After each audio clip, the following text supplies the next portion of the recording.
Prime Minister Justin Trudeau says he's too busy to answer questions about the actions of his government in the COVID-19 pandemic. If that's the case, we may need a new Prime Minister. Trudeau and the Liberals are upset that the opposition parties combined forces this week to create a parliamentary health committee.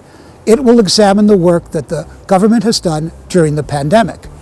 The Prime Minister and the Liberals are upset about this because they say that will detract from their work of keeping Canadians safe in the pandemic, both in terms of their health and the economy. Those arguments are absurd. First off, competent prime ministers and governments are capable of doing more than one thing at a time. Second of all, if Trudeau is so concerned about focusing on the pandemic, then why last week was he willing to engineer a snap election?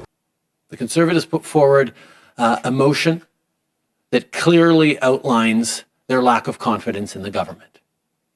The opposition is going to have to decide whether they want to make this minority parliament work or whether they have lost confidence in the government. That would have downgraded the concerns about COVID-19 and increased concerns about political campaigning and partisan politics for up to 51 days, which is the maximum time for a federal election.